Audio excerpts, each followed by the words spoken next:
who like doesn't want to be cold called on, will you just raise your hand so I know? Got it, thank you, Danny.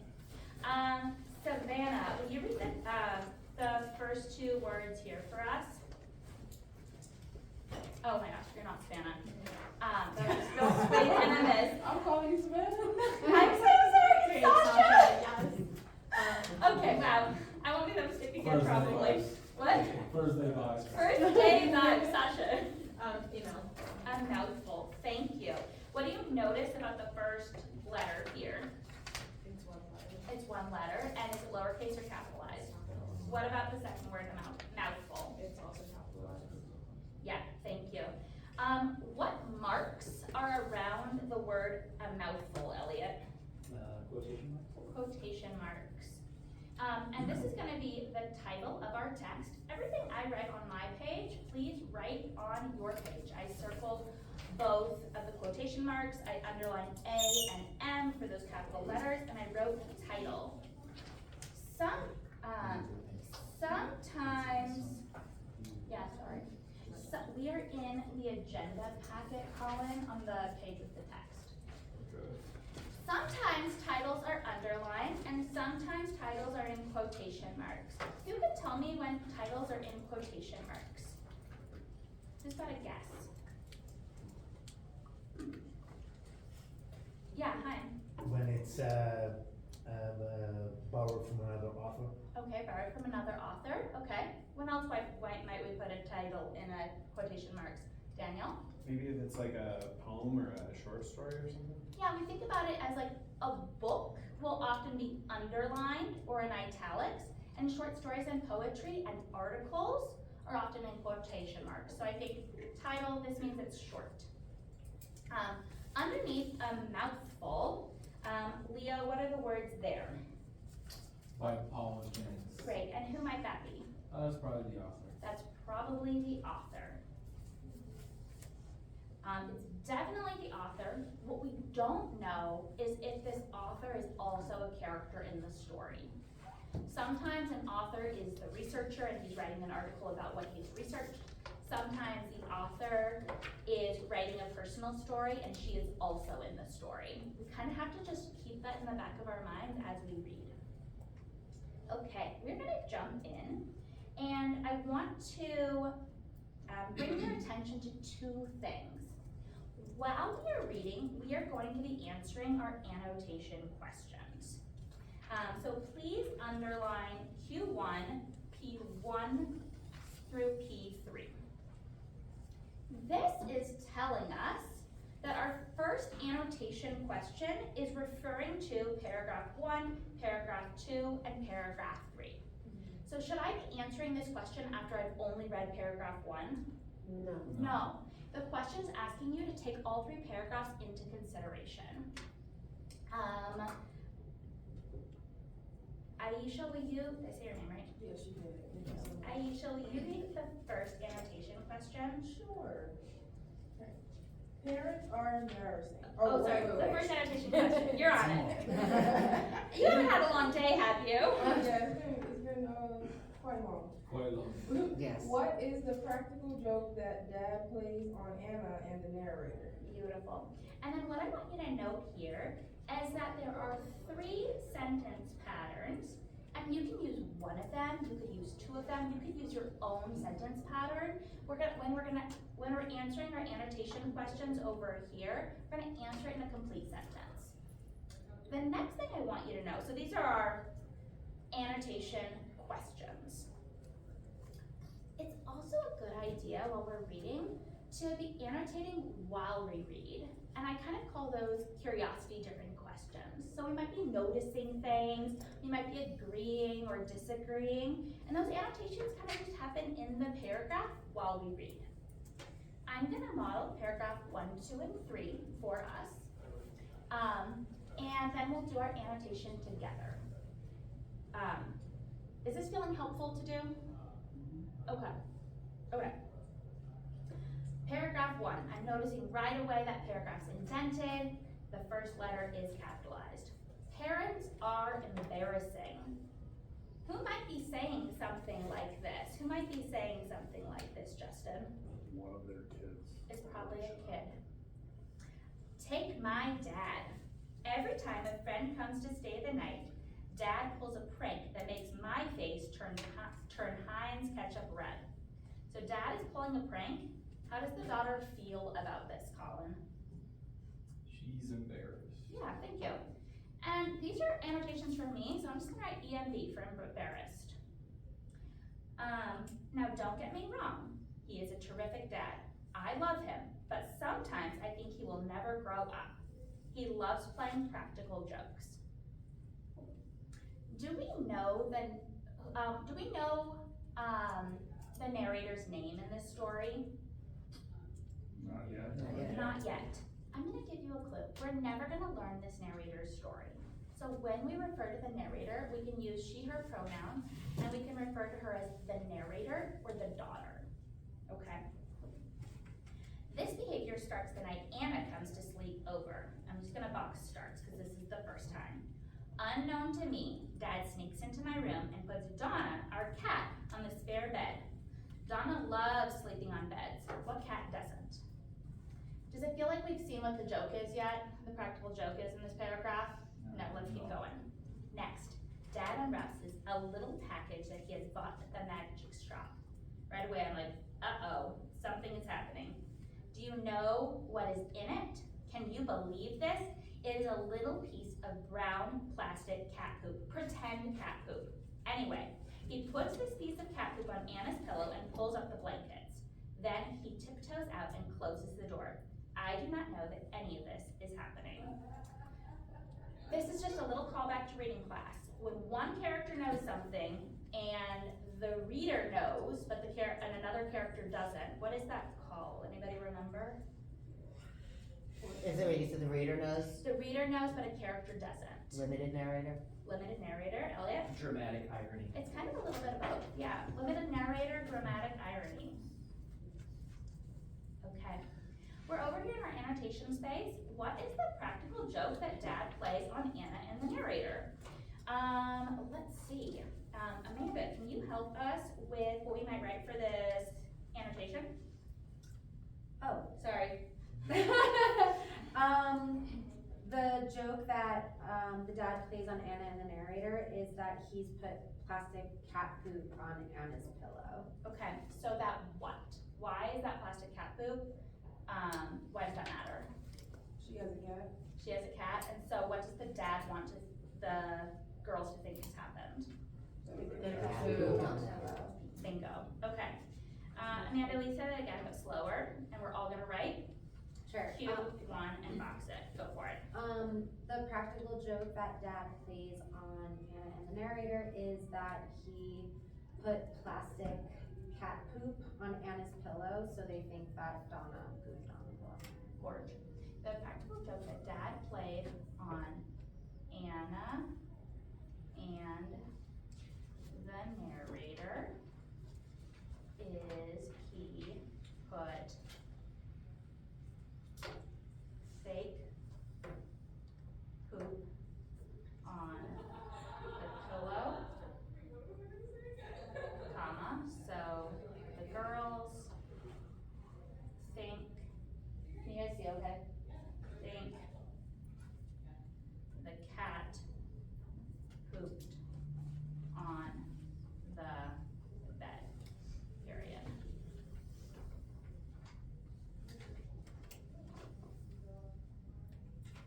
Can I borrow somebody's packet real quick just to show like how I might show a student's packet?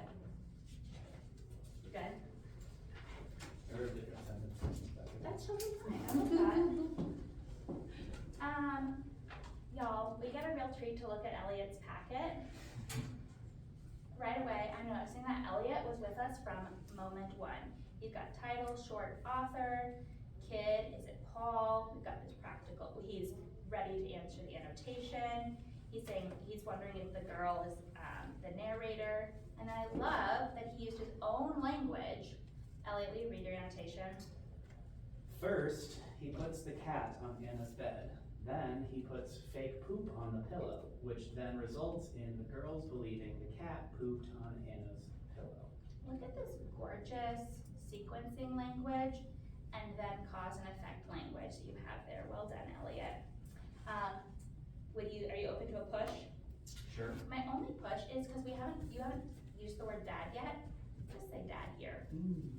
establish your noun before you have your pronoun. And I might, early on with kids, I'm gonna do that a lot. And it's gonna be mostly like, look at this, great job. Okay. So, so one of the things, I wanna just like read the room for what will be most useful. Option 1, we independently finish reading the story. Do not do the annotations. You can comprehend this story as adults without doing the annotations. And then, I will model how I would lead students in shared writing.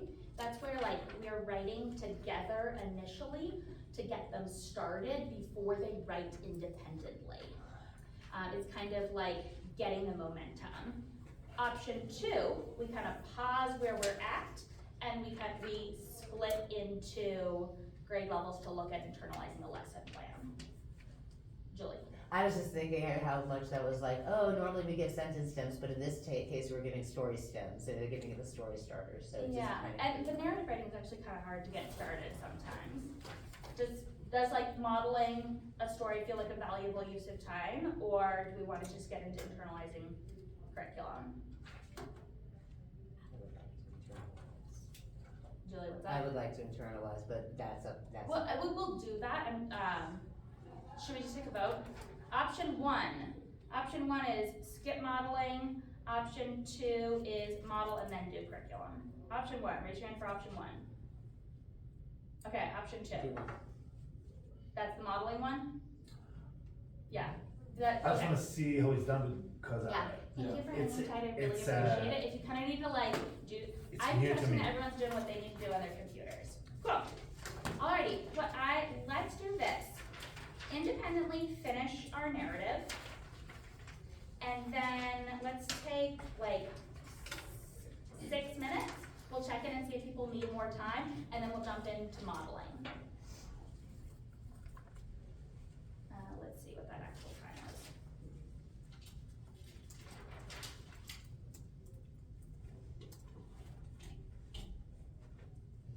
We'll check in at 2:40.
guys were kids, I'd be walking around, I'd be checking your annotations for misconceptions, for thoroughness, I'd be pointing out what you're doing a really good job with.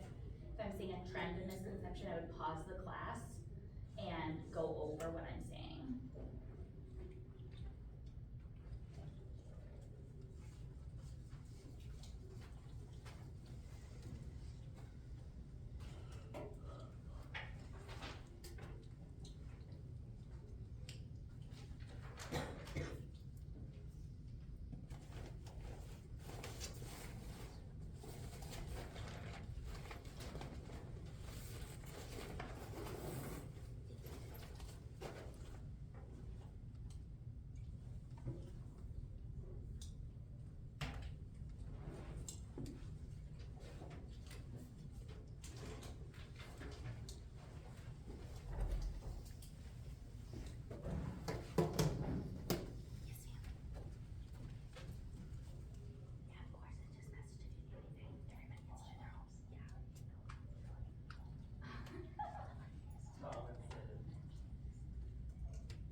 Show me in your fingers if you need one more minute.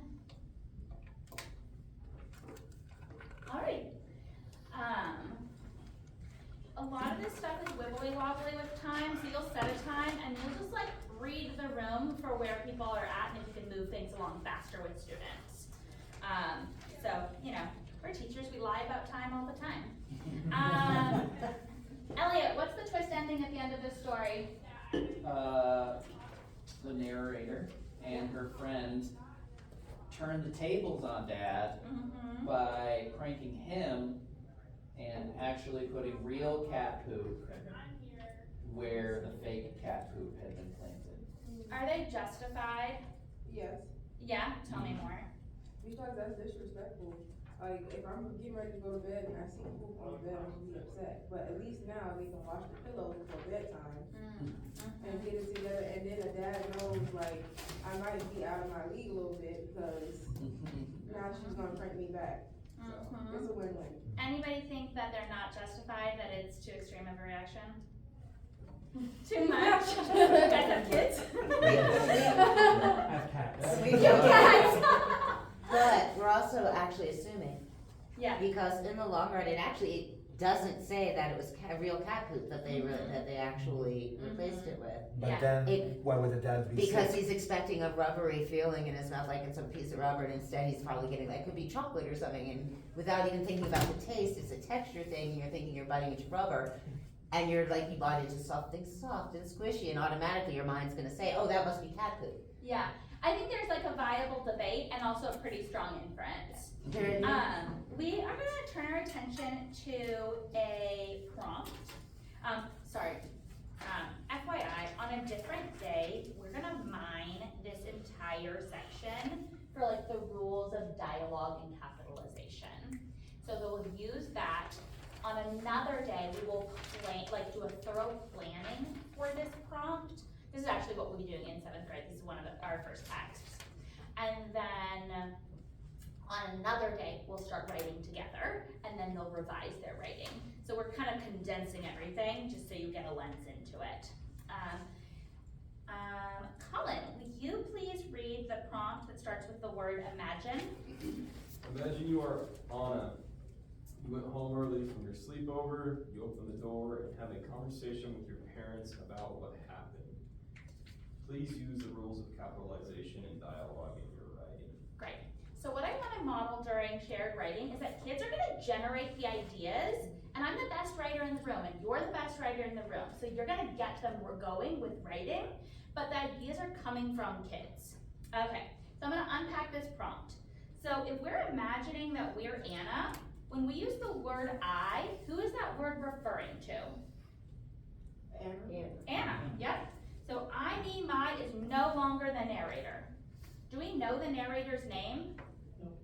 So we might have to give her a name, and we can come up with a viable name. Who's got a name for her? Elizabeth. Elizabeth. We're just for our her Liz, because I don't want to write the name Elizabeth. It's too long. Okay. You went home early from your sleepover. You opened the door and have a conversation with your parents about what happened. Let's talk about some possibilities that might be here. What is one way that Anna might be feeling when she walks in the door? Disgusted. Okay, angry, disgusted. How else? She went home early from a sleepover. How might she be feeling if she went home early from a sleepover? Embarrassed, disappointed. Hurt. A friend didn't prank her, a dad pranked her. How might she be feeling? Disgusted. Disgusted, violated, Betrayed. betrayed, Unsafe. unsafe. Okay, we have a lot of options. There's about 10 different good ways we can rate this. Let's pick one. Sasha, how do we want Anna to be feeling? Upset. She's upset. Okay, is Anna going home and she wants to vent to her parents and get it off her chest? Or does Anna want to sneak in and not be seen? Depends on Anna's character. We get to decide that. We don't have that much Oh. information about Anna. Okay. So we can kind of decide. She's not talking about it. Oh, I guess, okay, okay, jump in. Well, I was gonna say, like, based on the fact that, like, she couldn't stick out the sleepover, she doesn't strike me as somebody who's, like, maybe more, like, forthcoming about her feelings or wants to be approached about things. I don't know. Okay, Julie? Well, the other part of it is her parents were expecting her to sleep over and all of a sudden she shows up. So while she Yeah. could want to avoid that, she knows she's not gonna be able to because she has to explain why she's not sleeping over at her friends. Yeah. So I think she has to have the conversation right when she walks in. Do we want her to try to sneak into the house, or is she gonna slam the door and wanna be seen? I would just walk in and say, you will not believe. Let's Let's do do that. Let's do that. Tea. Okay, so Like in the- your real class, you will type this answer and kids will type it too. If you want to do a handwritten, you can, but because they're gonna be revising it, I recommend typing. For our purposes today, we're gonna handwrite. What do we do with the first letter of every new sentence? Whole class on two, 1, 2. Capitalize. Beautiful, and if it's the first word of a paragraph, how do we know that it's a new paragraph? What is Indent. it? Indent. When we're handwriting, we're just gonna put our little finger right here, and we're going to write slam! Exclamation mark. Okay. I march into the living room and throw down my backpack. Period. Look at you guys go. I will often write at my pace because I want kids to feel what fluent writing looks like. And then I'll kind of pause. At this point, I'd probably walk around the room, make sure everyone is on track. Okay, what is the first thing that she is gonna say to her mom? You will not. You would not You believe. would not. Yeah. And when a new person is speaking, do we continue the paragraph or do we start a new one? So, new line, indent, quotation marks, you will not believe what just happened, comma, and quotation marks. We're gonna add the attribution. We could say, I said, but let's upgrade that word to a better verb. What might we say instead of I said? You will not believe what just happened. I exclaimed. I exclaimed. Anybody got another idea? I blurted. I blurted. I screeched. I screeched. I yelled. I like screech. I like screeched. If you're a parent, I- screeching is definite. Is screeched E-E or E-A? E. Thank you. I screeched. Okay. What's mom gonna say? Yep, Julie, go for it. Do we do an exclamation mark there for the emphasis? Because I like I it. screeched. You know, I think it could be a period, but I think an exclamation mark works here because it's like such a strong first sentence. No, instead of the comma. Oh, here? Well, no, that's, Or question I think mark. you could Can't do, see it. you will not believe, well, this is not a question, she's not saying, right, so you you believe have, what happened. and it's saying- part, you're adding the attribution, so you have to actually use the comma within the Yeah. the I think you quotation could and then. viably put the exclamation mark here or here. Okay. Yeah. It's one of those not that hard and fast sort of situations. Do you see what's happening? This is what it's gonna feel like in your class. People are gonna share out ideas, you'll pick one, you'll move it forward. Okay, what's mom gonna say? Is mom worried? Is mom, like, interested? Like, what's mom's vibe? What are you doing here? Intense Anna curiosity. said, "You will not believe what just happened," I screeched, and now mom's gonna say something. What is mom gonna say? Not again, Anna. Oh my God! Okay. Mom, see, new paragraph, indent. Mom rolled her eyes, comma, slowly put down her magazine. Or a glass of wine. I was gonna say. She was like, I ain't gonna have a night without this really intense kid. Mom rolled her eyes, slowly put down her magazine, I got one. and said, okay. See, I have a comma before the quotation mark, and said, okay, sell me, period. Okay. What's Anna gonna say next? Shit. Wait, how old is Anna, and what kind of parents does she have? Okay, so she's gonna break it down. Okay. Are we going to, yeah, go for it, Julie. This dad is so weird. That is so weird. At the end of your story, is mom just gonna sympathize with Anna and be like, yeah, that really sucked? Or is mom gonna be like, Anna, you need to toughen up your skin? What Mom's gonna order Ann some pizza so she can calm down. Okay, And she's get out gonna, her face. she's gonna do a little bit of ruin and What if everything. mom's angry and wants to talk to the dad? She Because wants to hello, what talk did you to just the do to dad. my kid? You caused trauma to my kid. No, you caused her to come home. And I was gonna have a free night, and you took away my You freedom. need to pay for my movie tickets that I already pre-ordered. Okay, at this point, there are a bunch of ways that we can take the story, and I'm curious to see which way you choose. I'm gonna set the timer for 10 minutes, and you're gonna jump into work, then we'll check in and see the choices that you made. And so, boom, and then we do that. Yeah, so that's what it's gonna feel like a lot. And we'll do that with analytical writing, we'll do that with argumentative writing, Yeah, I was gonna say, like, I Yeah, know go that there for was a lot of concern about, like, content and crossover. This is something that you can literally use in social studies and in science. Anywhere that you are reading with students, writing with students, this guided method is really, really effective. And we saw that a lot across all content in 6th grade at Cedar last year.